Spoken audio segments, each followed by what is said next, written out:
జగన్ గారిని దెబ్బతీయటానికి జగమంతా కొలిచేటువంటి శ్రీ మహావిష్ణువుని వాడుకొని శిశుపాలుడే సిగ్గుపడేలా,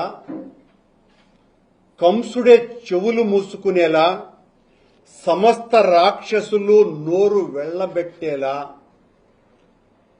చంద్రబాబు నాయుడు గారు తన మాటలతో, చేష్టలతో, తన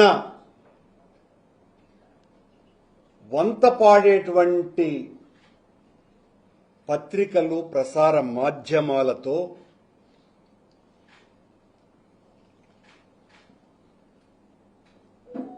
లడ్డూలో వాడేటువంటి నెయ్యి మీద అసలు నెయ్యే వాడలేదు,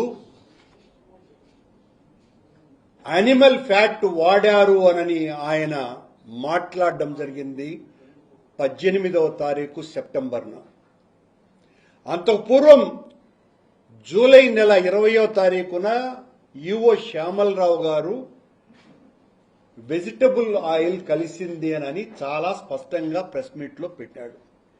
ఎప్పుడైతే చంద్రబాబు నాయుడు గారు ఈ మాట మాట్లాడాడో 18వ తారీఖు సెప్టెంబర్ 2024న, వెంటనే 23వ తారీఖున అదే శ్యామలరావు గారు యానిమల్ ఫ్యాట్ కలిసినట్టుగా ఉన్నదినని వీళ్ల బెదిరింపులకు బెదిరి ఆయన మాట్లాడినారు.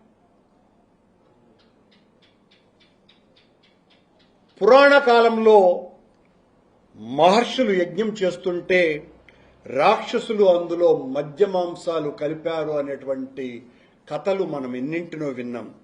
అంతకంటే నీచమైన స్థాయికి దిగజారి